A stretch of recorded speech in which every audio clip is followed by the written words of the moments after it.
Let's talk about your breast. A different kind of podcast presented to you by The Rose, a breast center of excellence and a Texas treasure. You're going to hear frank discussions about tough topics, and you're going to learn why knowing about your breast could save your life.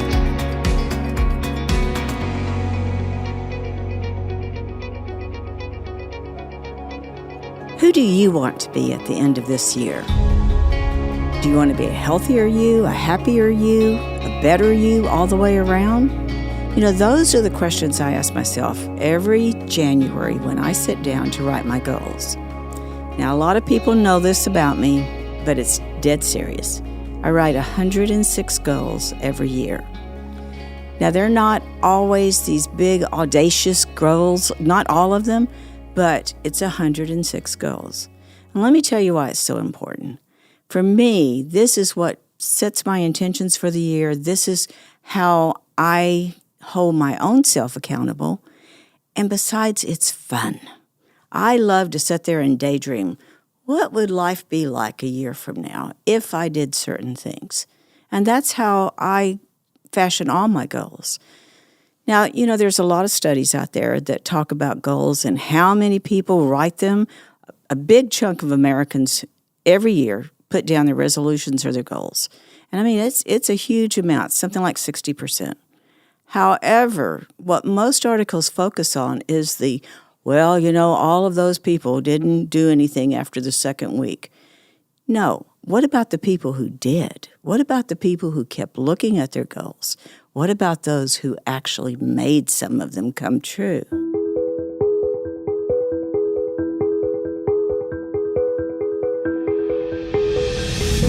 For me, I write work goals, I write personal goals. My husband and I write together goals, and then he writes his personal goals. And regardless of what you might think, men and women write about the same number of goals. They just have different kinds of goals.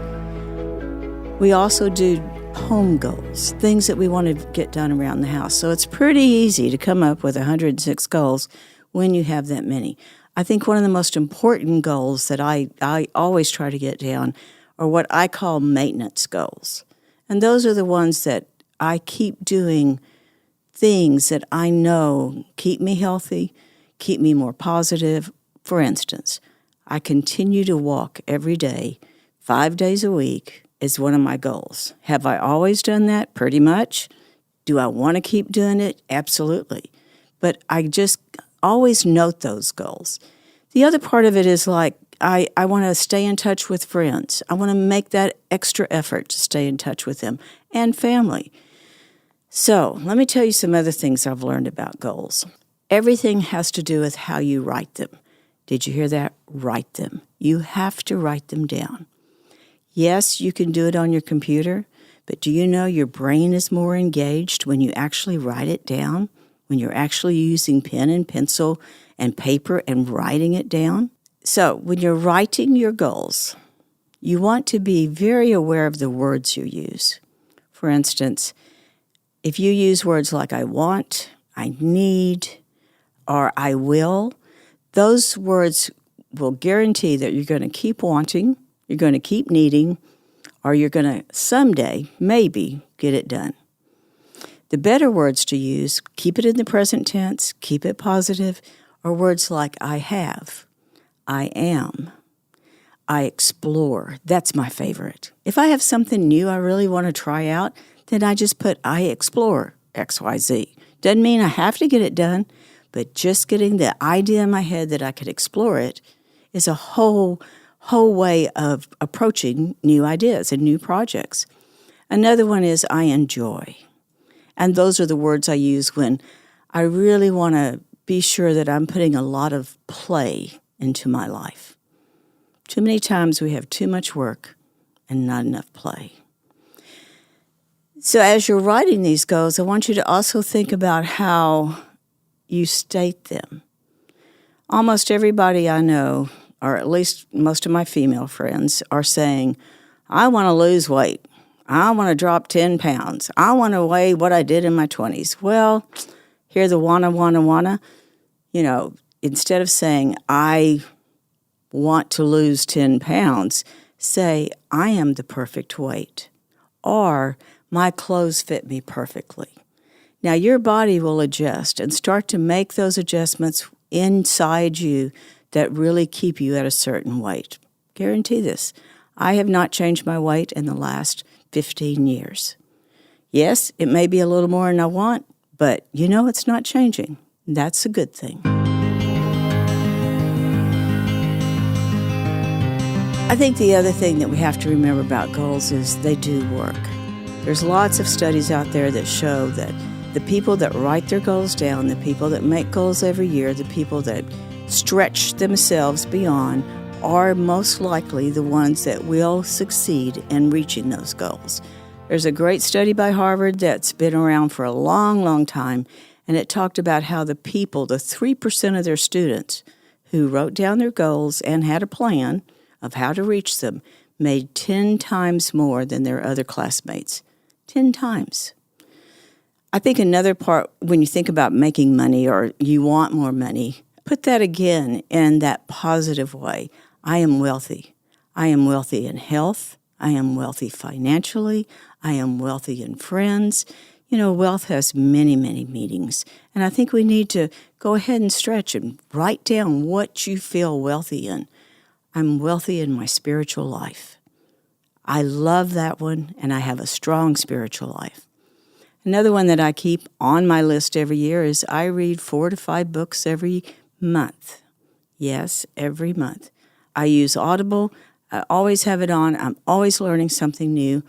And I just think those kind of goals are important for us. Again, they're not all work. They have a lot to do with our well-being. And that's one of the focuses that I hope Let's Talk About Your Breast stays on this year. Well-being is so important. When you have that sense of well-being, a sense of all is well. And we all know in our world, a lot is not well, but we know that in ourselves, in our own world, we can do a lot of different things to keep us well and to keep our well-being intact.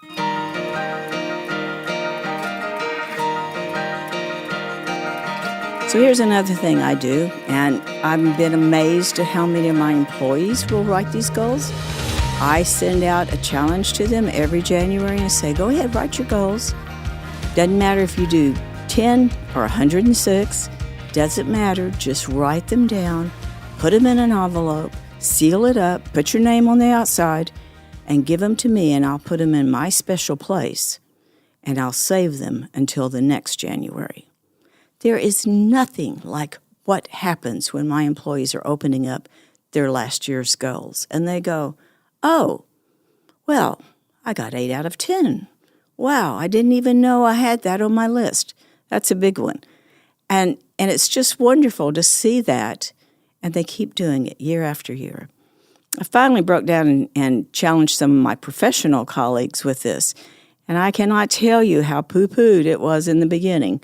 And now they're calling me and saying, oh, guess what? I got this many goals done this year. And I'm going, good for you. It won't happen if you don't write them down. So for 2024, make this one of your goals, to get your goals written down and to put them away and look at them whenever you want to, but be sure that you look at them the following year. That better you is waiting. Thank you for joining us today on Let's Talk About Your Breasts. This podcast is produced by Speak Podcasting and brought to you by The Rose. Visit therose.org to learn more about our organization. Subscribe to our podcast, share episodes with friends, and join the conversation on social media using hashtag Let's Talk About Your Breasts. We welcome your feedback and suggestions. Consider supporting The Rose. Your gift can make the difference to a person in need.